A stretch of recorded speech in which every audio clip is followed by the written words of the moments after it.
اعوذ باللہ من الشیطان الرجیم بسم اللہ الرحمن الرحیم الرحمن علم القرآن، رحمان نے اس قرآن کی تعلیم دی ہے، یعنی اس قرآن کی تعلیم کسی انسان کی تبازات نہیں ہے بلکہ اس کا معلم خود خدا رحمان ہے۔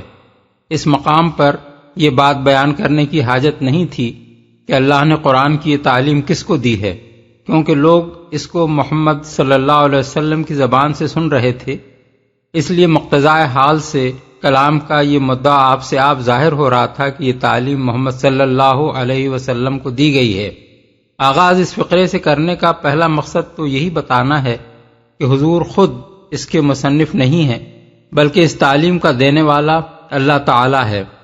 مزید برآں دوسرا ایک مقصد اور بھی ہے کہ جس کی طرف لفظ رحمان اشارہ کر رہا ہے۔ اگر بات صرف اتنی ہی کہنی ہوتی کہ یہ تعلیم اللہ کی طرف سے ہے، نبی کی تبازات نہیں ہے، تو اللہ کا اسم ذات چھوڑ کر کوئی اسم صفت استعمال کرنے کی حاجت نہیں تھی، اور اسم صفت ہی استعمال کرنا ہوتا تو محض اس مضمون کو ادا کرنے کے لیے اسماء الہیہ میں سے کوئی اسم بھی اختیار کیا جا سکتا تھا۔ لیکن جب یہ کہنے کے بجائے کہ اللہ نے یا خالق نے یا رزاق نے یہ تعلیم دی ہے، فرمایا یہ گیا کہ اس قرآن کی تعلیم رحمان نے دی ہے، تو اس سے خود بخود یہ مضمون نکل آیا کہ بندوں کی ہدایت کے لیے قرآن مجید کا نازل کیا جانا سراسر اللہ کی رحمت ہے۔ وہ چونکہ اپنی مخلوق پر بے انتہا مہربان ہے، اس لیے اس نے یہ گوارا نہ کیا کہ تمہیں تاریکی میں بھٹکتا چھوڑ دے، اور اس کی رحمت اس بات کی مقتضی ہوئی کہ یہ قرآن بھیج کر تمہیں وہ علم عطا فرمائے جس پر دنیا میں تمہاری راست روی اور آخرت میں تمہاری فلاح کا انحصار ہے۔ خلق الانسان علمہ البیان، اسی نے انسان کو پیدا کیا اور اسے بولنا سکھایا۔ انسان کو پیدا کیا، بالفاظ دیگر چونکہ اللہ تعالیٰ انسان کا خالق ہے اور خالق ہی کی یہ ذمہ داری ہے کہ اپنی مخلوق کی رہنمائی کرے اور اسے وہ راستہ بتائے جس سے وہ اپنا مقصد وجود پورا کر سکے، اس لیے اللہ تعالیٰ کی طرف سے قرآن کی اس تعلیم کا نازل ہونا محض اس کی رحمانیت ہی کا تقاضا نہیں ہے بلکہ اس کے خالق ہونے کا بھی لازمی اور فطری تقاضا ہے۔ خالق اپنی مخلوق کی رہنمائی نہ کرے گا تو اور کون کرے گا، اور خالق ہی رہنمائی نہ کرے تو اور کون کر سکتا ہے، اور خالق کے لیے اس سے بڑا عیب اور کیا ہو سکتا ہے کہ جس چیز کو وہ وجود میں لائے اسے اپنے وجود کا مقصد پورا کرنے کا طریقہ نہ سکھائے۔ پس در حقیقت اللہ تعالیٰ کی طرف سے انسان کی تعلیم کا انتظام ہونا عجیب بات نہیں ہے، بلکہ یہ انتظام اگر اس کی طرف سے نہ ہوتا تو قابل تعجب ہوتا۔ پوری کائنات میں جو چیز بھی اس نے بنائی ہے اس کو محض پیدا کر کے نہیں چھوڑ دیا ہے بلکہ اس کو وہ موزوں ترین ساخت دی ہے جس سے وہ نظام فطرت میں اپنے حصے کا کام کرنے کے قابل ہو سکے، اور اس کام کو انجام دینے کا طریقہ اسے سکھایا ہے۔ خود انسان کے اپنے جسم کا ایک ایک رونگٹا اور ایک ایک خلیہ یعنی سیل وہ کام سیکھ کر پیدا ہوا ہے جو اسے انسانی جسم میں انجام دینا ہے۔ پھر آخر انسان بجائے خود اپنے خالق کی تعلیم و رہنمائی سے بے نیاز یا محروم کیسے ہو سکتا تھا؟ قرآن مجید میں اس مضمون کو مختلف مقامات پر مختلف طریقوں سے سمجھایا گیا ہے۔ سورہ لیل آیت 12 میں فرمایا ان علینا للہدی، یعنی رہنمائی کرنا ہماری ذمہ داری ہے۔ سورہ نحل آیت 9 میں ارشاد ہوا وعلی اللہ قصد السبیل ومنہا جائر، یعنی یہ اللہ کے ذمے ہے کہ سیدھا راستہ بتائے اور ٹیڑھے راستے بہت سے ہیں۔ سورہ طٰہٰ آیات 47 تا 50 میں ذکر آتا ہے کہ جب فرعون نے حضرت موسیٰ کی زبان سے پیغام رسالت سن کر حیرت سے پوچھا کہ آخر وہ تمہارا رب کون سا ہے جو میرے پاس رسول بھیجتا ہے، تو حضرت موسیٰ نے جواب دیا کہ ربنا الذی اعطی کل شیء خلقہ ثم ہدی، یعنی ہمارا رب وہ ہے جس نے ہر چیز کو اس کی مخصوص ساخت عطا کی اور پھر اس کی رہنمائی کی، یعنی وہ طریقہ سکھایا جس سے وہ نظام وجود میں اپنے حصے کا کام کر سکے۔ یہی وہ دلیل ہے جس سے ایک غیر متعصب ذہن اس بات پر مطمئن ہو جاتا ہے کہ انسان کی تعلیم کے لیے اللہ تعالی کی طرف سے رسولوں اور کتابوں کا آنا عین تقاضائے فطرت ہے۔ اسے بولنا سکھایا۔ اصل میں لفظ بیان استعمال ہوا ہے۔ اس کے ایک معنی تو اظہار ما فی الضمیر کے ہیں، یعنی بولنا اور اپنا مطلب و مدعا بیان کرنا، اور دوسرے معنی ہیں فرق و امتیاز کی وضاحت، جس سے مراد اس مقام پر خیر و شر اور بھلائی اور برائی کا امتیاز ہے۔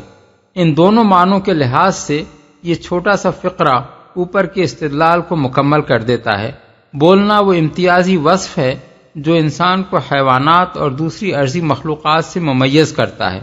یہ محض قوت گویائی ہی نہیں ہے، بلکہ اس کے پیچھے عقل و شعور، فہم و ادراک، تمیز و ارادہ اور دوسری ذہنی قوتیں کارفرما ہوتی ہیں جن کے بغیر انسان کی قوت ناطقہ کام نہیں کر سکتی۔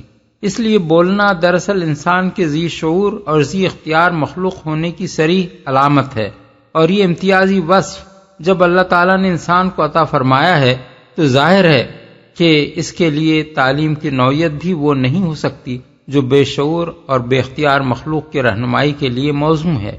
اسی طرح انسان کا دوسرا اہم ترین امتیازی وصف یہ ہے کہ اللہ تعالیٰ نے اس کے اندر ایک اخلاقی حس یعنی مورل سینس رکھ دی ہے، جس کی وجہ سے وہ فطری طور پر نیکی اور بدی، حق اور ناحق، ظلم اور انصاف، بجا اور بیجا کے درمیان فرق کرتا ہے، اور یہ وجدان اور احساس انتہائی گمراہی و جہالت کی حالت میں بھی اس کے اندر سے نہیں نکلتا۔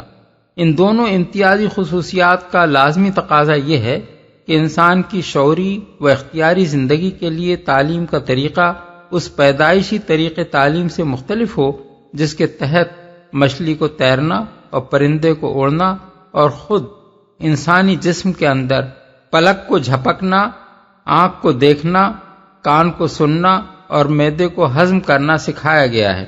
انسان خود اپنی زندگی کے اس شعبے میں استاد اور کتاب اور مدرسے اور تبلیغ و تلقین اور تحریر و تقریر اور بحث و استدلال جیسے ذرائع ہی کو وسیلہ تعلیم مانتا ہے اور پیدائشی علم و شعور کو کافی نہیں سمجھتا۔ پھر یہ بات آخر کیوں عجیب ہو کہ انسان کے خالق پر اس کی رہنمائی کی جو ذمہ داری عائد ہوتی ہے اسے ادا کرنے کے لیے اس نے رسول اور کتاب کو تعلیم کا ذریعہ بنایا ہے۔ جیسی مخلوق ویسی ہی اس کی تعلیم، یہ سراسر ایک معقول بات ہے۔ بیان جس مخلوق کو سکھایا گیا ہو اس کے لیے قرآن ہی ذریعہ تعلیم ہو سکتا ہے، نہ کہ کوئی ایسا ذریعہ جو ان مخلوقات کے لیے موزوں ہے جنہیں بیان نہیں سکھایا گیا ہے۔ الشمس والقمر بحسبان والنجم والشجر يسجدان۔ سورج اور چاند ایک حساب کے پابند ہیں اور تارے اور درخت سب سجدہ ریز ہیں، حساب کے پابند ہیں۔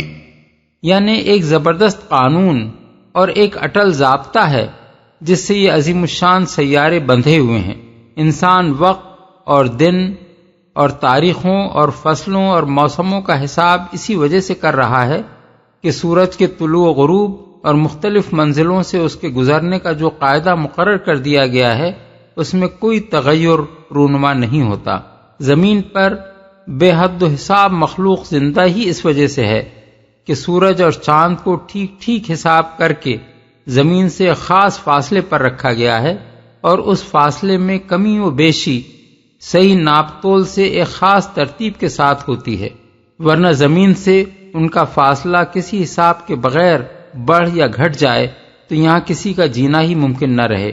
اسی طرح زمین کے گرد چاند اور سورج کے درمیان حرکات میں ایسا مکمل تناسب قائم کیا گیا ہے کہ چاند ایک عالمگیر جنتری بن کر رہ گیا ہے جو پوری باقاعدگی کے ساتھ ہر رات ساری دنیا کو قمری تاریخ بتا دیتی ہے۔ تارے اصل میں لفظ النجم استعمال ہوا ہے جس کے معروف و متبادر معنی تارے کے ہیں، لیکن لغت عرب میں یہ لفظ ایسے پودوں اور بیل بوٹوں کے لیے بھی بولا جاتا ہے جن کا تنا نہیں ہوتا، مثلا ترکاریاں، خربوزے، تربوز وغیرہ۔ مفسرین کے درمیان اس امر میں اختلاف ہے کہ یہاں یہ لفظ کس معنی میں استعمال ہوا ہے۔ ابن عباس، سعید بن جبیر، سدی اور سفیان ثوری اس کو بے تنے والی نباتات کے معنی میں لیتے ہیں، کیونکہ اس کے بعد لفظ الشجر یعنی درخت استعمال فرمایا گیا ہے، اور اس کے ساتھ یہی معنی زیادہ مناسبت رکھتے ہیں۔ بخلاف اس کے مجاہد، قتادہ اور حسن بصری کہتے ہیں کہ نجم سے مراد یہاں بھی زمین کے بوٹے نہیں بلکہ آسمان کے تارے ہی ہیں، کیونکہ یہی اس کے معروف معنی ہیں۔ اس لفظ کو سن کر سب سے پہلے آدمی کا ذہن اسی معنی کی طرف جاتا ہے، اور شمس و قمر کے بعد تاروں کا ذکر بالکل فطری مناسبت کے ساتھ کیا گیا ہے۔ مفسرین و مترجمین کی اکثریت نے اگرچہ پہلے معنی کو ترجیح دی ہے اور اس کو بھی غلط نہیں کہا جا سکتا، لیکن ہمارے نزدیک حافظ ابن کثیر کی یہ رائے صحیح ہے کہ زبان اور مضمون دونوں کے لحاظ سے دوسرا مفہوم زیادہ قابل ترجیح نظر آتا ہے۔ قرآن مجید میں ایک دوسرے مقام پر بھی نجوم اور شجر کے سجدہ ریز ہونے کا ذکر آیا ہے، اور وہاں نجوم کو تاروں کے سوا اور کسی معنی میں نہیں لیا جا سکتا۔ آیت کے الفاظ یہ ہیں: الم تری ان اللہ یسجد لہ من فی السماوات ومن فی الارض والشمس والقمر والنجوم والجبال والشجر والدواب وکثیر من الناس۔ سورہ الحج آیت 18۔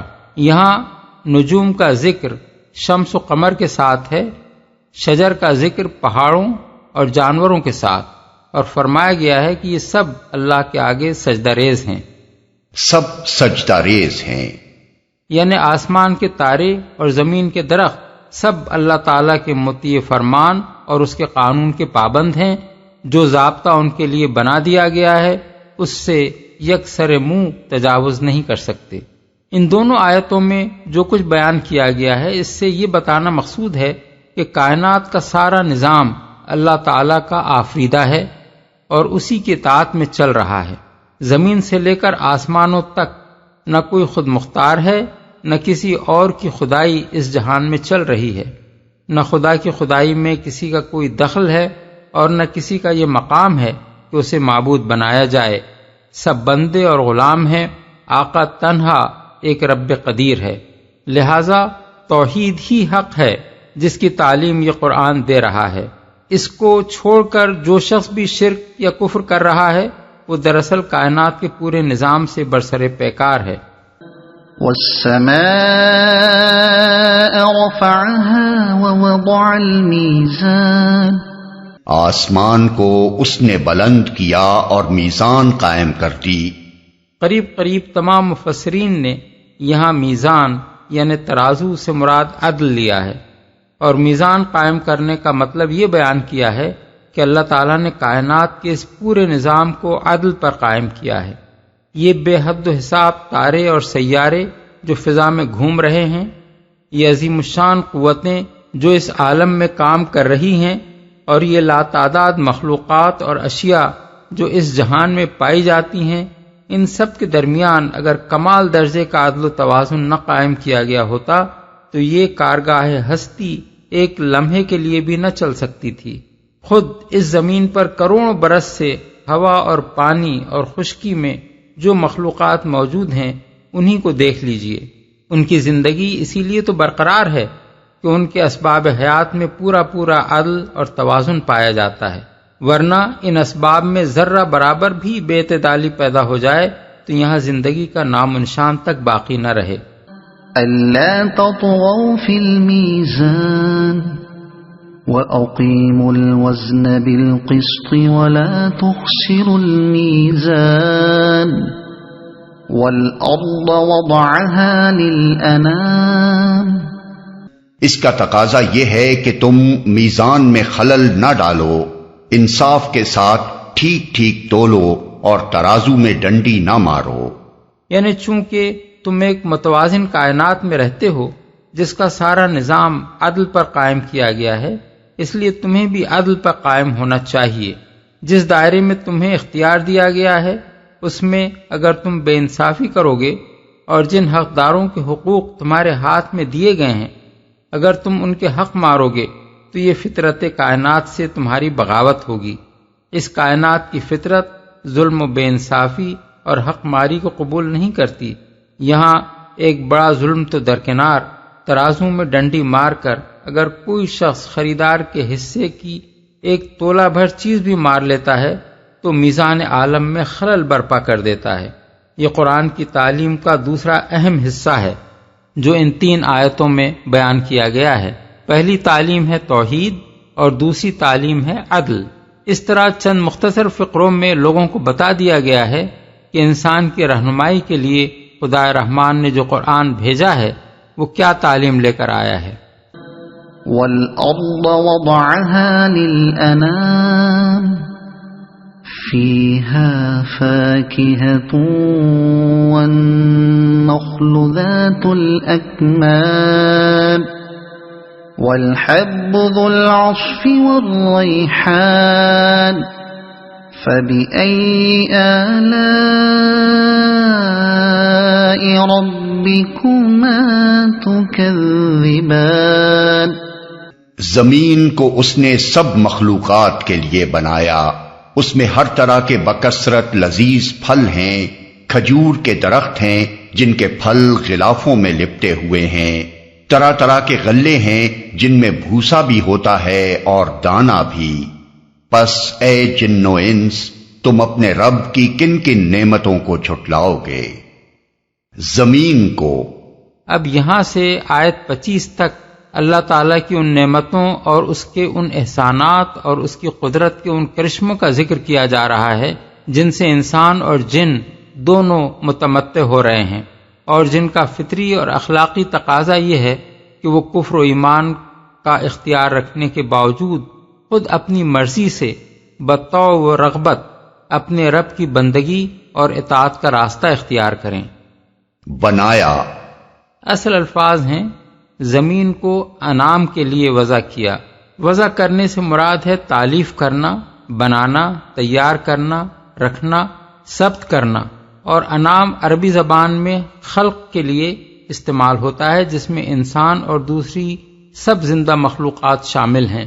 ابن عباس کہتے ہیں کل شیء فیہ روح، یعنی انعام میں ہر وہ چیز شامل ہے جس کے اندر روح ہے۔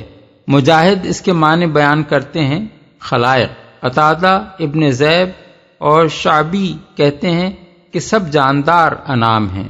حسن بصری کہتے ہیں کہ انس و جن دونوں اس کے مفہوم میں داخل ہیں۔ یہی معنی تمام اہل لغت نے بیان کیے ہیں۔ اس سے معلوم ہوا کہ جو لوگ اس آیت سے زمین کو ریاست کی ملکیت بنانے کا حکم نکالتے ہیں وہ ایک فضول بات کہتے ہیں۔ یہ باہر کے نظریات لا کر قرآن میں زبردستی ٹھونسنے کی ایک بھونڈی کوشش ہے جس کا ساتھ نہ آیت کے الفاظ دیتے ہیں نہ سیاق و سباق۔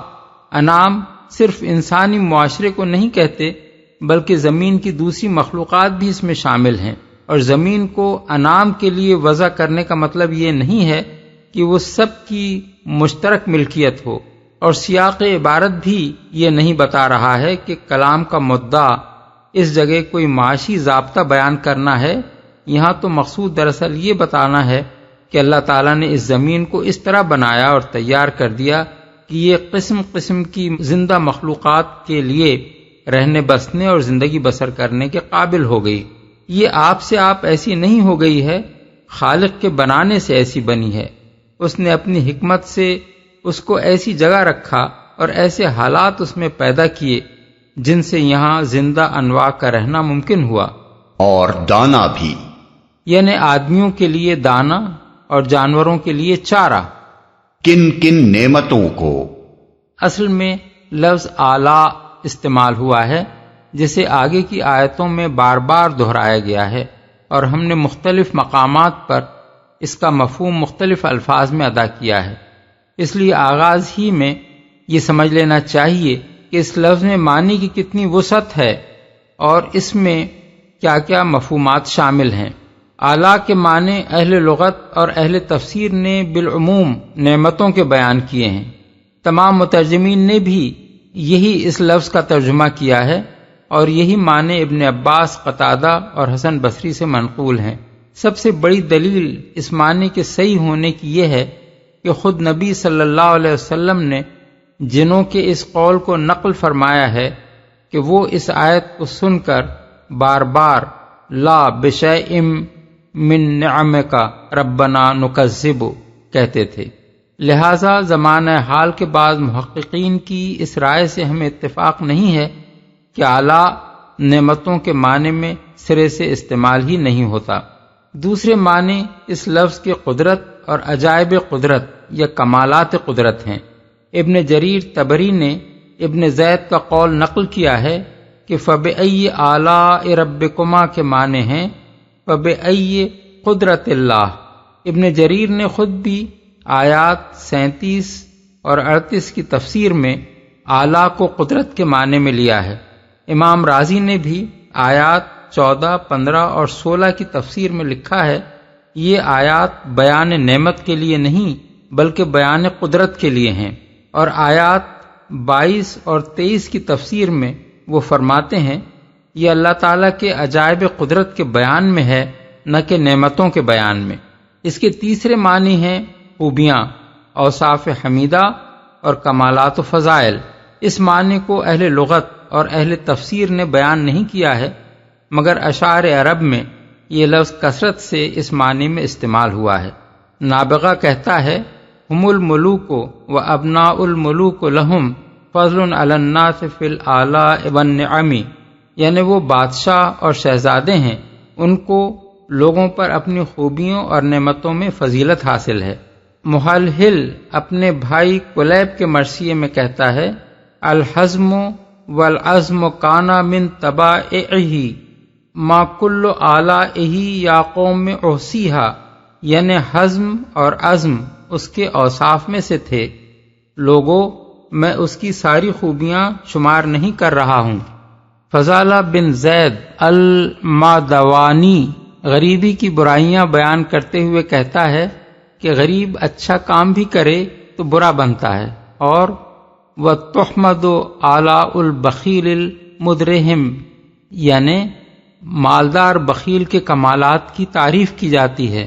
اژدھا ہمدانی اپنے گھوڑے کمیت کی تعریف میں کہتا ہے وَرَزِیتُ آلاء الکمیت فَمَن یَبْعَ فَرَسًا فَلَیسَ جَوَادُنَا بِمَبَاعِی، یعنی مجھے کمیت کے عمدہ اوصاف پسند ہیں، اگر کوئی شخص کسی گھوڑے کو بیچتا ہے تو بیچے، ہمارا گھوڑا بکنے والا نہیں ہے۔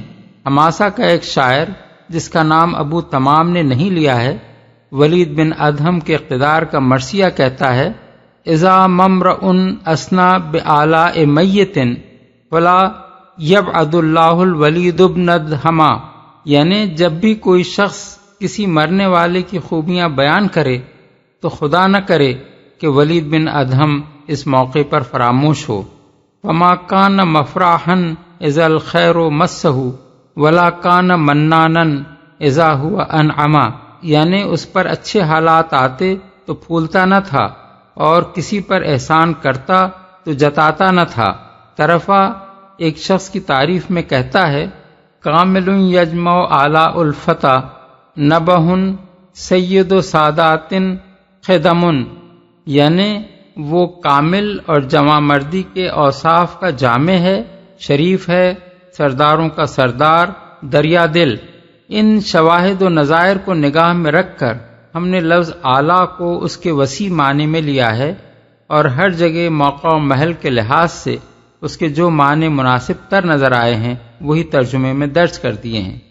لیکن بعض مقامات پر ایک ہی جگہ اعلیٰ کے کئی مفہوم ہو سکتے ہیں، اور ترجمے کی مجبوریوں سے ہم کو اس کے ایک ہی معنی اختیار کرنے پڑے ہیں، کیونکہ اردو زبان میں کوئی لفظ اتنا جامع نہیں ہے کہ وہ ان سارے مفہومات کو بیک وقت ادا کر سکے۔ مثلا اس آیت میں زمین کی تخلیق اور اس میں مخلوقات کی رزق رسانی کے بہترین انتظامات کا ذکر کرنے کے بعد فرمایا گیا ہے کہ تم اپنے رب کے کن کن اعلیٰ کو جھٹلاؤ گے۔ اس موقع پر اعلیٰ صرف نعمتوں کے معنی ہی میں نہیں ہے، بلکہ اللہ جل شانہ کی قدرت کے کمالات اور اس کی صفات حمیدہ کے معنی میں بھی ہے۔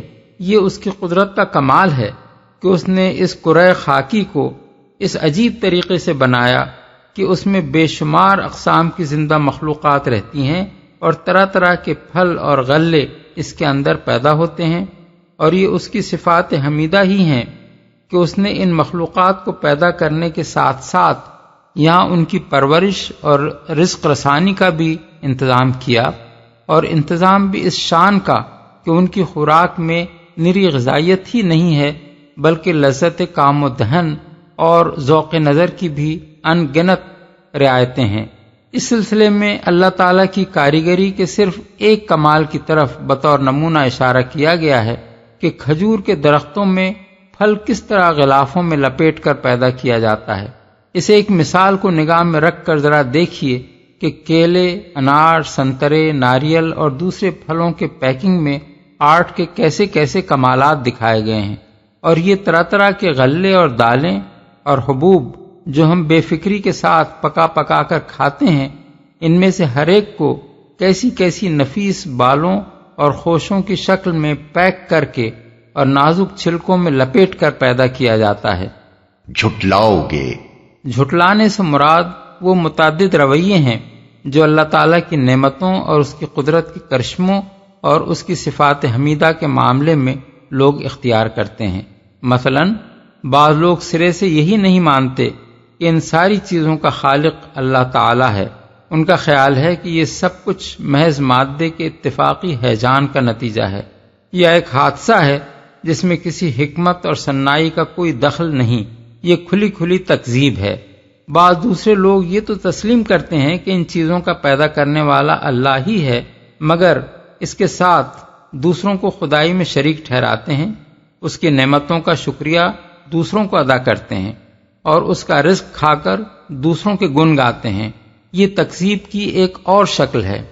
ایک آدمی جب تسلیم کر لے کہ آپ نے اس پر فلاں احسان کیا ہے اور پھر اسی وقت آپ کے سامنے کسی ایسے شخص کا شکریہ ادا کرنے لگے جس نے در حقیقت اس پر وہ احسان نہیں کیا ہے، تو آپ خود کہہ دیں گے کہ اس نے بدترین احسان فراموشی کا ارتکاب کیا ہے، کیونکہ اس کی یہ حرکت اس بات کا صریح ثبوت ہے کہ وہ آپ کو نہیں بلکہ اس شخص کو اپنا محسن مان رہا ہے جس کا وہ شکریہ ادا کر رہا ہے۔ کچھ اور لوگ ہیں جو ساری چیزوں کا خالق اور تمام نعمتوں کا دینے والا اللہ تعالیٰ ہی کو مانتے ہیں، مگر اس بات کو نہیں مانتے کہ انہیں اپنے خالق و پروردگار کے احکام کی اطاعت اور اس کی ہدایات کی پیروی کرنی چاہیے۔ یہ احسان فراموشی اور انکار نعمت کی ایک اور صورت ہے، کیونکہ جو شخص یہ حرکت کرتا ہے وہ نعمت کو ماننے کے باوجود نعمت دینے والے کے حق کو جھٹلاتا ہے۔ کچھ اور لوگ زبان سے نہ نعمت کا انکار کرتے ہیں نہ نعمت دینے والے کے حق کو جھٹلاتے ہیں، مگر عملاً ان کی زندگی اور ایک منکر و مکذب کی زندگی میں کوئی قابل ذکر فرق نہیں ہوتا۔ یہ تکذیب بالقول نہیں بلکہ تکذیب بالفعل ہے۔ خلق الإنسان من صلصال كالفخار وخلق الجان من مارج من نار فبأي آلاء ربكما تكذبان۔ انسان کو اس نے ٹھیکری جیسے سوکھے سڑے ہوئے گارے سے بنایا اور جن کو آگ کی لپٹ سے پیدا کیا، پس اے جن و انس تم اپنے رب کے کن کن عجائب قدرت کو جھٹلاؤ گے۔ گارے سے بنایا۔ تخلیق انسانی کے ابتدائی مراتب جو قرآن مجید میں بیان کیے گئے ہیں، ان کی سلسلے وار ترتیب مختلف مقامات کی تصریحات کو جمع کرنے سے یہ معلوم ہوتی ہے۔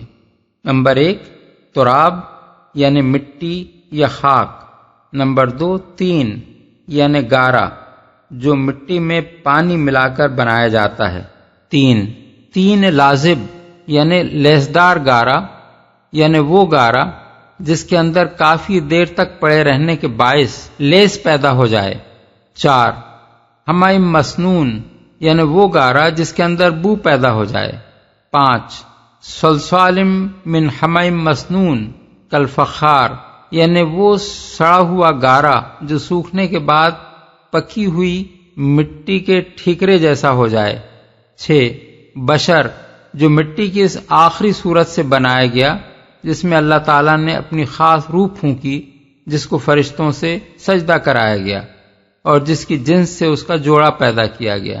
نمبر 7 ثم جعل نسلہ من سلالۃ من ماء مہین، پھر آگے اس کی نسل ایک حقیر پانی جیسے ست سے چلائی گئی، جس کے لیے دوسرے مقامات پر نطفے کا لفظ استعمال کیا گیا ہے۔ ان مدارج کے لیے قرآن مجید کی حسب ذیل آیات کو ترتیب وار ملاحظہ کیجیے۔ کمثل آدم خلقہ من تراب، سورہ آل عمران آیت 59۔ بدا خلق الانسان من طین، سورہ السجدہ آیت 7۔ انا خلقناہم من طین لازب، سورہ الصافات آیت 11۔ چوتھا اور پانچواں مرتبہ آیت زیر تفسیر میں بیان ہو چکا ہے، اس کے بعد کے مراتب ان آیات میں بیان کیے گئے ہیں۔ انی خالق بشرا من طین فاذا سویتہ ونفخت فیہ من روحی فقعوا لہ ساجدین، سورہ صاد آیات 71-72۔ خلقکم من نفس واحدۃ وخلق منها زوجہا وبث منہما رجالا کثیرا ونساء، سورہ النساء آیت 1۔ ثم جعل نسلہ من سلالۃ من ماء مہین، سورہ السجدہ آیت 8۔ وَإِنَّا خَلَقْنَاكُم مِّن تُرَابٍ ثُمَّ مِّن نُطْفَةٍ، سورہ الحج آیت 5۔ آگ کی لپٹ سے پیدا کیا۔ اصل الفاظ ہیں من مارج من نار، نار سے مراد ایک خاص نوعیت کی آگ ہے، نہ کہ وہ آگ جو لکڑی یا کوئلہ جلانے سے پیدا ہوتی ہے، اور مارج کے معنی ہیں خالص شعلہ جس میں دھواں نہ ہو۔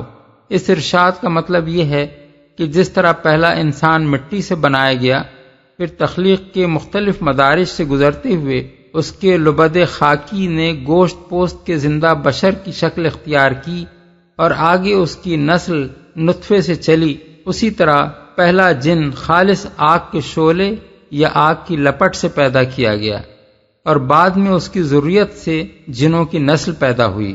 اس پہلے جن کی حیثیت جنوں کے معاملے میں وہی ہے جو آدم علیہ السلام کی حیثیت انسانوں کے معاملے میں ہے۔ زندہ بشر بن جانے کے بعد حضرت آدم اور ان کی نسل سے پیدا ہونے والے انسانوں کے جسم کو اس مٹی سے کوئی مناسبت باقی نہ رہی جس سے ان کو پیدا کیا گیا تھا۔ اگرچہ اب بھی ہمارا جسم پورا کا پورا زمین ہی کے اجزاء سے مرکب ہے، لیکن اجزاء نے گوشت پوست اور خون کی شکل اختیار کر لی ہے، اور جان پڑنے کے بعد وہ تودہ خاک کی بنسبت ایک بالکل ہی مختلف چیز بن گیا ہے۔ اور ایسا ہی معاملہ جنوں کا بھی ہے، ان کا وجود بھی اصلاً ایک آتشین وجود ہی ہے، لیکن جس طرح ہم محض تودہ خاک نہیں ہیں، اسی طرح وہ بھی محض شعلہ آتش نہیں ہیں۔ اس آیت سے دو باتیں معلوم ہوئیں، ایک یہ کہ جن مجرد روح نہیں ہیں بلکہ ایک خاص نوعیت کے مادی اجسام ہی ہیں، مگر چونکہ وہ خالص آتشین اجزاء سے مرکب ہیں اس لیے وہ خاکی اجزاء سے بنے ہوئے انسانوں کو نظر نہیں آتے۔ اسی چیز کی طرف یہ آیت اشارہ کرتی ہے کہ انہ یراکم ہوا وقبیلہ من حیث لا ترونہم، یعنی شیطان اور اس کا قبیلہ تم کو ایسی جگہ سے دیکھ رہا ہے جہاں تم اس کو نہیں دیکھتے، سورہ الاعراف آیت 27۔ اسی طرح جنوں کا سریع الحرکت ہونا، ان کا بآسانی مختلف شکلیں اختیار کر لینا اور ان مقامات پر غیر محسوس طریقے سے نفوذ کر جانا جہاں خاکی اجزاء سے بنی ہوئی چیزیں نفوذ نہیں کر سکتی، یا نفوذ کرتی ہیں تو ان کا نفوذ محسوس ہو جاتا ہے، یہ سب امور بھی اسی وجہ سے ممکن اور قابل فہم ہیں کہ وہ فی الاصل آتشی مخلوق ہیں۔ دوسری بات اس سے یہ معلوم ہوئی کہ جن نہ صرف یہ کہ انسان سے بالکل الگ نوعیت کی مخلوق ہیں بلکہ ان کا مادہ تخلیق ہی انسان، حیوان، نباتات اور جمادات سے قطعی مختلف ہے۔ یہ آیت صریح الفاظ میں ان لوگوں کے خیال کی غلطی ثابت کر رہی ہے جو جنوں کو انسانوں ہی کی ایک قسم قرار دیتے ہیں۔ وہ اس کی تعویل یہ کرتے ہیں کہ مٹی سے انسان کو اور آگ سے جن کو پیدا کرنے کا مطلب دراصل دو قسم کے لوگوں کی مزاجی کیفیت کا فرق بیان کرنا ہے۔ ایک قسم کے انسان منکسر المزاج ہوتے ہیں اور وہی سچے معنوں میں انسان ہیں، اور دوسری قسم کے انسان آتش کے پرکالے اور شعلہ مزاج ہوتے ہیں، جنہیں آدمی کے بجائے شیطان کہنا زیادہ صحیح ہوتا ہے۔ لیکن یہ قرآن کی تفسیر نہیں بلکہ تحریف ہے۔ ہم نے تفصیل کے ساتھ یہ دکھایا ہے کہ قرآن مجید مٹی سے انسان کے پیدا کیے جانے کا مطلب کتنی وضاحت کے ساتھ خود بیان کرتا ہے۔ کیا ان ساری تفصیلات کو پڑھ کر کوئی معقول آدمی یہ مانے لے سکتا ہے کہ ان ساری باتوں کا مقصد محض اچھے انسانوں کے منکسر المزاج ہونے کی تعریف بیان کرنا ہے؟ پھر آخر یہ بات کسی صحیح العقل آدمی کے ذہن میں کیسے آ سکتی ہے کہ انسان کی تخلیق سڑی ہوئی مٹی کے سوکھے گارے سے کرنے اور جن کی تخلیق خالص آگ کے شعلے سے کرنے کا مطلب ایک ہی نوع انسانی کے دو مختلف المزاج افراد یا گروہوں کی جداگانہ اخلاقی خصوصیات کا فرق ہے؟ عجائب قدرت۔ یہاں موقع کی مناسبت سے اعلیٰ کے معنی عجائب قدرت زیادہ موزوں ہیں، لیکن اس میں نعمت کا پہلو بھی موجود ہے۔ مٹی سے انسان جیسی اور آگ کے شعلے سے جن جیسی حیرت انگیز مخلوقات کو وجود میں لے آنا جس طرح خدا کی قدرت کا ایک عجیب کرشمہ ہے، اسی طرح ان دونوں مخلوقوں کے لیے یہ بات ایک عظیم نعمت بھی ہے کہ اللہ تعالیٰ نے ان کو نہ صرف وجود بخشا بلکہ ہر ایک کی ساخت ایسی رکھی اور ہر ایک کے اندر ایسی قوتیں اور صلاحیتیں ودیعت فرما دیں جن سے یہ دنیا میں بڑے بڑے کام کرنے کے قابل ہو گئے۔ اگرچہ جنوں کے متعلق ہمارے پاس زیادہ معلومات نہیں ہیں، مگر انسان تو ہمارے سامنے موجود ہے۔ اس کو انسانی دماغ دینے کے ساتھ مچھلی یا پرندے یا بندر کا جسم دے دیا جاتا تو کیا اس جسم کے ساتھ وہ اس دماغ کی صلاحیتوں سے کوئی کام لے سکتا تھا؟ پھر کیا یہ اللہ کی نعمت عظمیٰ نہیں ہے کہ جن قوتوں سے اس نے انسان کے دماغ کو سرفراز فرمایا تھا ان سے کام لینے کے لیے موزوں ترین جسم بھی عطا فرمایا؟ یہ ہاتھ، یہ پاؤں، یہ آنکھیں، یہ کان، یہ زبان اور یہ قامت راست ایک طرف، اور یہ عقل و شعور، یہ فکر و خیال، یہ قوت ایجاد و قوت استدلال اور یہ صنائی و کاریگری کی صلاحیتیں دوسری طرف، ان دونوں کو ایک دوسرے کے بالمقابل رکھ کر دیکھیے تو محسوس ہوگا کہ بنانے والے نے ان کے درمیان غائب درجے کی مناسبت رکھی ہے، جو اگر نہ ہوتی تو دنیا میں انسان کا وجود بے معنی ہو کر رہ جاتا۔ پھر یہی چیز اللہ تعالیٰ کی صفات حمیدہ پر بھی دلالت کرتی ہے۔ آخر علم، حکمت، رحمت اور کمال درجے کی قوت تخلیق کے بغیر اس شان کے انسان اور جن کیسے پیدا ہو سکتے تھے؟ اتفاقی حوادث اور خود بخود کام کرنے والے اندھے بہرے قوانین فطرت تخلیق کے یہ معجزے کیسے دکھا سکتے ہیں؟ رب المشرقین ورب المغربین فبأي آلاء ربكما تكذبان۔ دونوں مشرق اور دونوں مغرب سب کا مالک و پروردگار وہی ہے، پس اے جن و انس تم اپنے رب کی کن کن قدرتوں کو جھٹلاؤ گے؟ پروردگار وہی ہے۔ دو مشرقوں اور دو مغربوں سے مراد جاڑے کے چھوٹے سے چھوٹے دن اور گرمی کے بڑے سے بڑے دن کے مشرق و مغرب بھی ہو سکتے ہیں، اور زمین کے دونوں نصف کروں کے مشرق و مغرب بھی۔ جاڑے کے سب سے چھوٹے دن میں سورج ایک نہایت تنگ زاویہ بنا کر طلوع غروب ہوتا ہے، اور اس کے برعکس گرمی کے سب سے بڑے دن میں وہ انتہائی وسیع زاویہ بناتے ہوئے نکلتا اور ڈوبتا ہے۔ ان دونوں کے درمیان ہر روز اس کا مطلع اور مغرب مختلف ہوتا رہتا ہے، جس کے لیے ایک دوسرے مقام پر قرآن میں رب المشارق والمغارب کے الفاظ استعمال کیے گئے ہیں۔ سورہ المعارج آیت 40۔ اسی طرح زمین کے ایک نصف کرے میں جس وقت سورج طلوع ہوتا ہے اسی وقت دوسرے نصف کرے میں وہ غروب ہوتا ہے۔ یوں بھی زمین کے دو مشرق اور دو مغرب بن جاتے ہیں۔ اللہ تعالیٰ کو ان دونوں مشرقوں اور مغربوں کا رب کہنے کے کئی معنی ہیں۔ ایک یہ کہ اسی کے حکم سے سورج کے طلوع و غروب اور سال کے دوران میں ان کے مسلسل بدلتے رہنے کا یہ نظام قائم ہے۔ دوسرے یہ کہ زمین اور سورج کا مالک و فرماروا وہی ہے، ورنہ ان دونوں کے رب الگ الگ ہوتے زمین پر سورج کے طلوع و غروب کا یہ باقاعدہ نظام کیسے قائم ہو سکتا تھا اور دائماً کیسے قائم رہ سکتا تھا؟ تیسرے یہ کہ ان دونوں مشرقوں اور دونوں مغربوں کا مالک و پروردگار وہی ہے، ان کے درمیان رہنے والی مخلوقات اسی کی ملک ہیں، وہی ان کو پال رہا ہے، اور اسی پرورش کے لیے اس نے زمین پر سورج کے ڈوبنے اور نکلنے کا یہ حکیمانہ نظام قائم کیا ہے۔ کن کن قدرتوں کو؟ یہاں بھی اگرچہ موقع و محل کے لحاظ سے اعلیٰ کا مفہوم قدرت سے زیادہ نمایاں محسوس ہوتا ہے، مگر ساتھ ہی نعمت اور صفات حمیدہ کا پہلو بھی اس میں موجود ہے۔ یہ بڑی نعمت ہے کہ اللہ تعالیٰ نے سورج کے طلوع و غروب کا یہ قاعدہ مقرر کیا، کیونکہ اس کی بدولت فصلوں اور موسموں کے وہ تغیرات باقاعدگی سے رونما ہوتے ہیں جن سے انسان و حیوان اور نباتات سب کے بے شمار مسالے وابستہ ہیں۔ اسی طرح یہ اللہ تعالیٰ کی رحمت و ربوبیت اور حکمت ہی تو ہے کہ اس نے جن مخلوقات کو زمین پر پیدا کیا تھا ان کی ضرورتوں کو ملحوظ رکھ کر اپنی قدرت سے یہ انتظامات کر دیے۔ مرج البحرين يلتقيان بينهما برزخ لا يبغيان فبأي آلاء ربكما تكذبان يخرج منهما اللؤلؤ والمرجان فبأي آلاء ربكما تكذبان۔ دو سمندروں کو اس نے چھوڑ دیا کہ باہم مل جائیں، پھر بھی ان کے درمیان ایک پردہ حائل ہے جس سے وہ تجاوز نہیں کرتے۔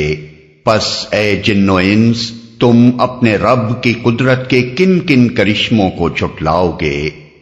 ان سمندروں سے موتی اور مونگے نکلتے ہیں، پس اے جن و انس تم اپنے رب کی قدرت کے کن کن کمالات کو جھٹلاؤ گے؟ مونگے اصل میں لفظ مرجان استعمال ہوا ہے۔ ابن عباس، قتادہ، ابن زید اور ضحاک رحمہم اللہ کا قول ہے کہ اس سے مراد چھوٹے موتی ہیں، اور حضرت عبداللہ بن مسعود فرماتے ہیں کہ یہ لفظ عربی میں مونگوں کے لیے استعمال ہوتا ہے۔ نکلتے ہیں اصل الفاظ ہیں یخرجو منہما، یعنی ان دونوں سمندروں سے نکلتے ہیں۔ معترضین اس پر اعتراض کرتے ہیں کہ موتی اور مونگے تو صرف کھاری پانی سے نکلتے ہیں، پھر یہ کیسے کہا گیا کہ میٹھے اور کھاری دونوں پانیوں سے یہ چیزیں نکلتی ہیں؟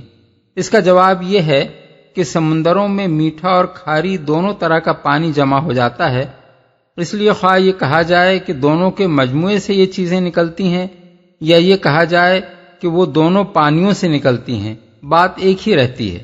اور کچھ عجب نہیں کہ مزید تحقیقات سے یہ ثابت ہو کہ ان چیزوں کی پیدائش سمندر میں اس جگہ ہوتی ہے جہاں اس کی تہہ سے میٹھے پانی کے چشمے پھوٹتے ہیں، اور ان کی پیدائش و پرورش میں دونوں طرح کے پانیوں کے اجتماع کا کچھ دخل ہے۔ بحرین میں جہاں قدیم ترین زمانے سے موتی نکالے جا رہے ہیں، وہاں تو یہ بات ثابت ہے کہ خلیج کی تہہ میں میٹھے پانی کے چشمے موجود ہیں۔ کن کن کمالات کو جھٹلاؤ گے؟ یہاں بھی اگرچہ اعلیٰ میں قدرت کا پہلو نمایاں ہے، لیکن نعمت اور اوصاف حمیدہ کا پہلو بھی مخفی نہیں ہے۔ یہ خدا کی نعمت ہے کہ سمندر سے یہ قیمتی چیزیں برآمد ہوتی ہیں، اور یہ اس کی شان ربوبیت ہے کہ جس مخلوق کو اس نے ذوق جمال اور شوق زینت بخشا تھا، اس کے ذوق و شوق کی تسکین کے لیے طرح طرح کی حسین چیزیں اس نے اپنی دنیا میں پیدا کر دیں۔ وَلَهُ الْجَوَارِ الْمُنشَآتُ فِي الْبَحْرِ كَالْأَعْلَامِ فَبِأَيِّ آلَاءِ رَبِّكُمَا تُكَذِّبَانِ۔ اور یہ جہاز اسی کے ہیں جو سمندر میں پہاڑوں کی طرح اونچے اٹھے ہوئے ہیں۔ پس اے جن و انس تم اپنے رب کے کن کن احسانات کو جھٹلاؤ گے؟ اسی کے ہیں، یعنی اسی کی قدرت سے بنے ہیں۔ اسی نے انسان کو یہ صلاحیت بخشی کہ سمندروں کو پار کرنے کے لیے جہاز بنائے۔ اسی نے زمین پر وہ سامان پیدا کیا جس سے جہاز بن سکتے ہیں، اور اسی نے پانی کو ان قواعد کا پابند کیا جن کی بدولت غضبناک سمندروں کے سینے پر پہاڑ جیسے جہازوں کا چلنا ممکن ہوا۔ جھٹلاؤ گے۔ یہاں اعلیٰ میں نعمت و احسان کا پہلو نمایاں ہے، مگر اوپر کی تشریح سے یہ بات واضح ہو جاتی ہے کہ قدرت اور صفات حسنہ کا پہلو بھی اس میں موجود ہے۔